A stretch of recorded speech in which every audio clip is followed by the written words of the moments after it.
Hi everyone, my name is Alexander Zalivako, and I'm the founder of From A to Z law firm. One of the areas of our expertise are sanctions, and in a series of presentations called Sanctions 360 Degrees, we will look into major sanctions economic regimes and the way they affect the lives of private individuals and corporations. Thank you very much for watching. We would expand the reach of our series Sanctions 360 Degrees today to Southeast Asia and would discuss those economic sanctions which are to be considered by businesses and private individuals when dealing with Myanmar or Burma.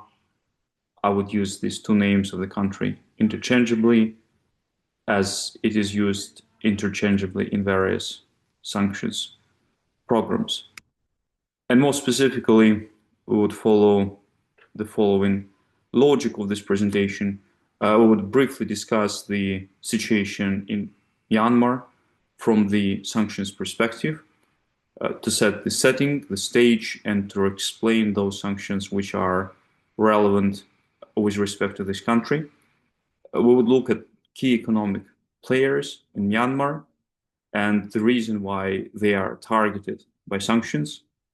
And then we would discuss major national sanctions programs which are currently relevant for dealing with Myanmar and conclude by some mitigating risk factors and key points of concern which are relevant for businesses when dealing with this country.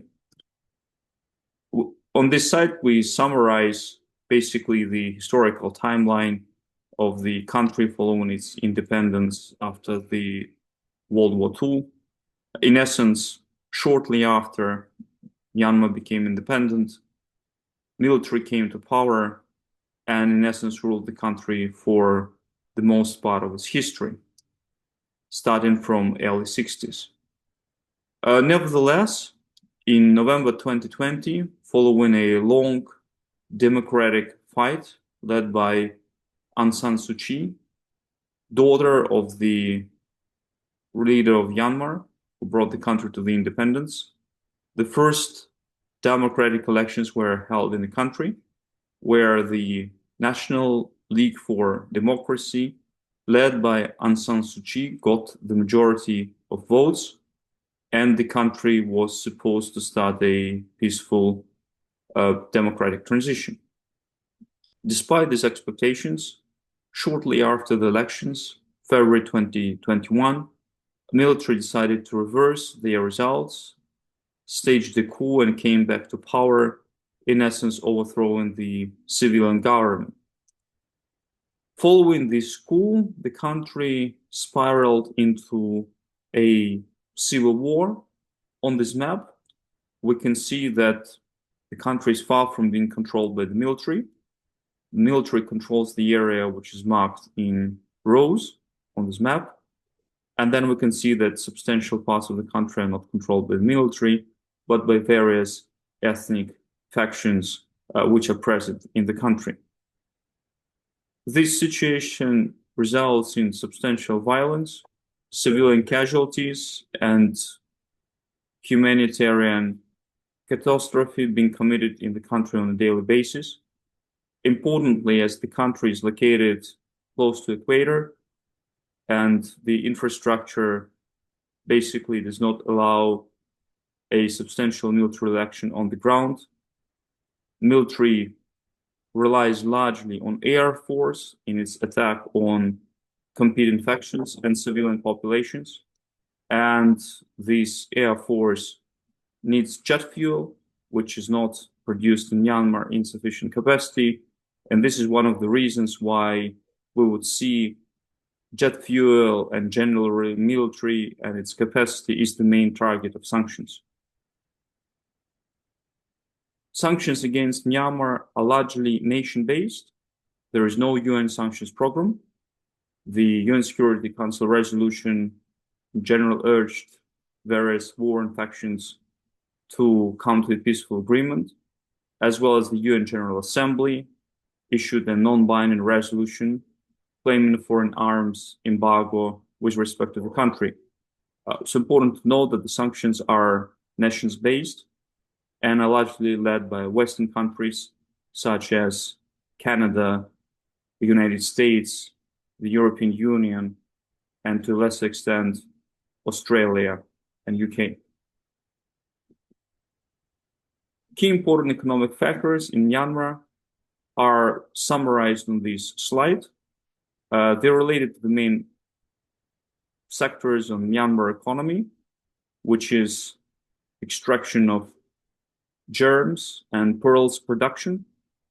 The country has world's largest reserves of rubies. Timber is an important sector with large hardwood and teak forests being located in the area. But the country is equally rich in rare earth. All of them can be found in Myanmar, as well as base metals such as aluminium, for example, or zinc or copper, as well as oil and gas. The resources are less substantial. Nevertheless, Myanmar is the net exporter of crude, which is accountable for the main part of its current export revenues. The country is largely operating on the base of state-owned enterprises, which consolidate the relevant sectors in its economy.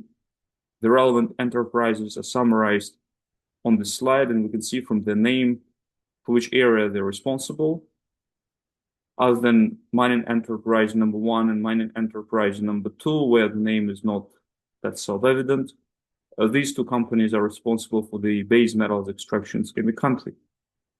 Importantly, though, these enterprises equally perform a quasi-public function, and in addition to typical commercial operations in the relevant sector, would be also, for example, dealing with issuing licenses to private companies operating in the relevant sectors. Same logic, domination of state-owned corporation also characterizes the financial sector of the country, where the Myanmar Foreign Trade Bank, Myanmar Investment and Commercial Bank, and Myanmar Economic Bank and Myanmar Agricultural Development Bank are 4 leading state-owned banking institutions.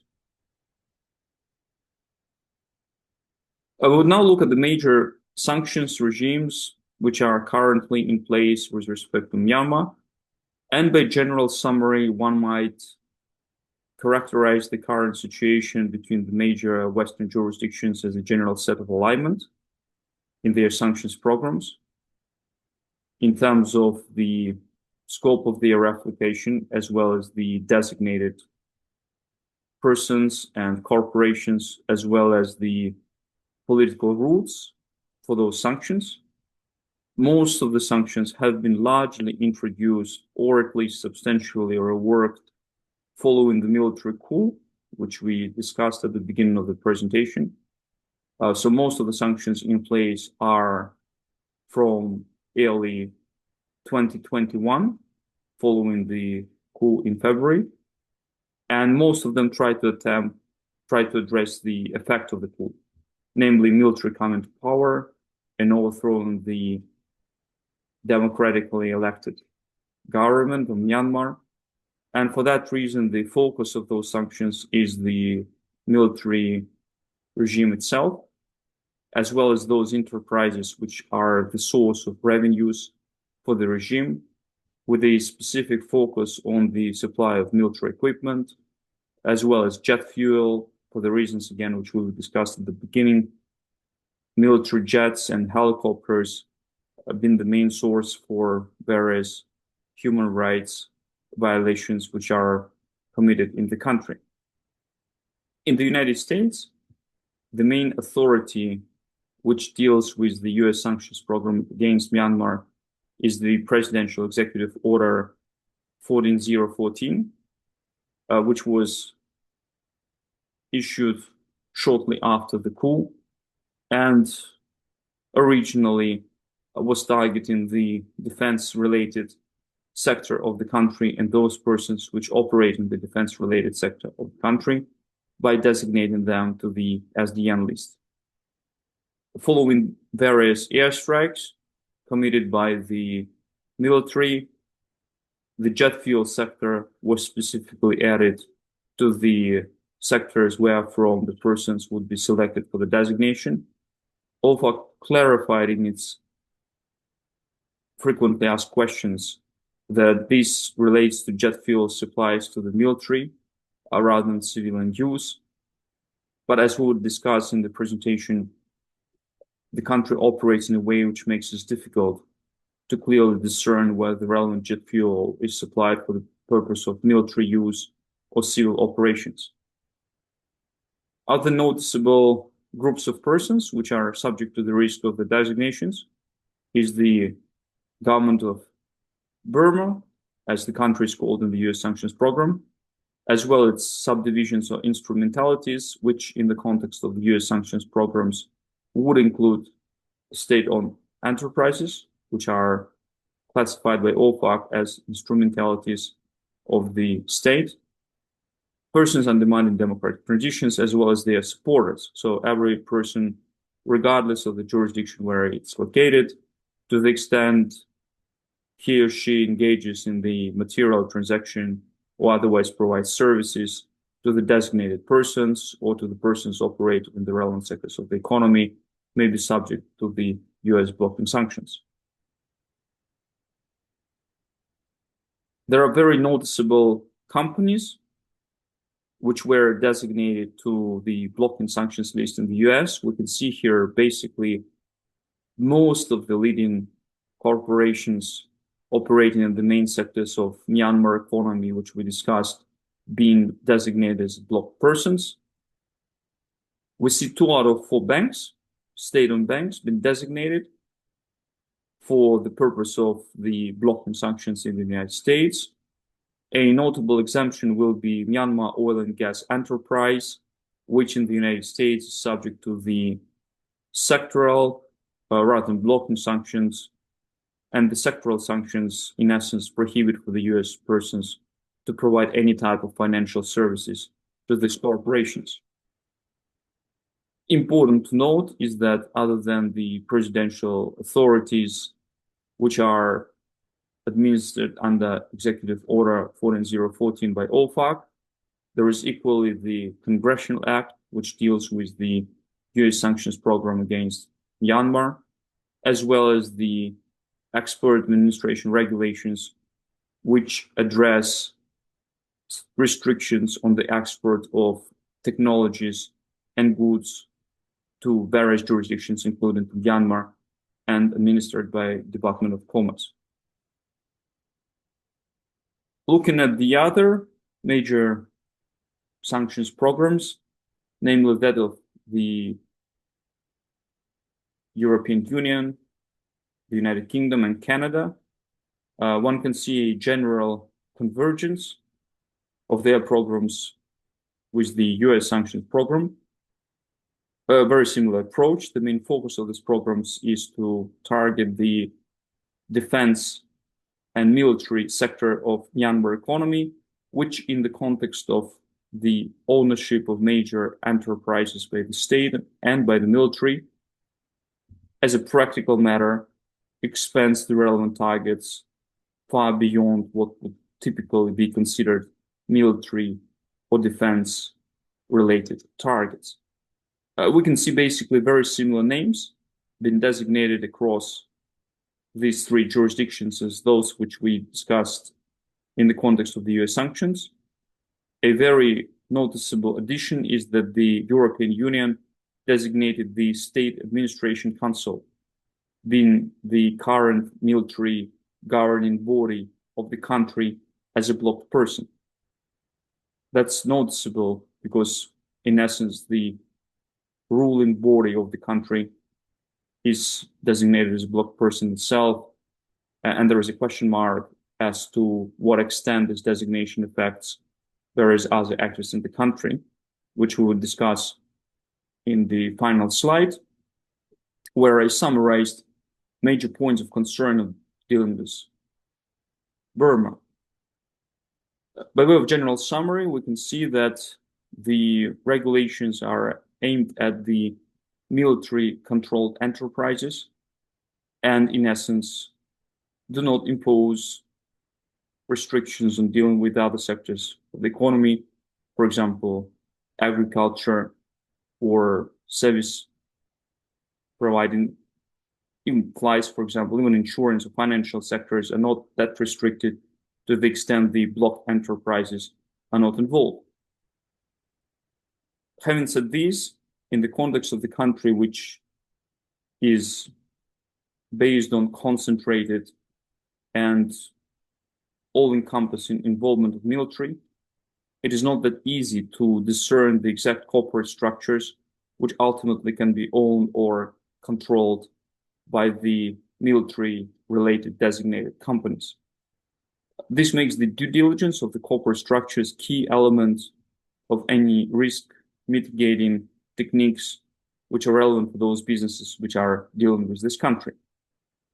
Another important factor is that even if originally one might believe that, for example, the supply of jet fuel is intended for the civil aviation of Myanmar, as a practical matter, there is no clear separation of those assets which are used for civil or military purposes.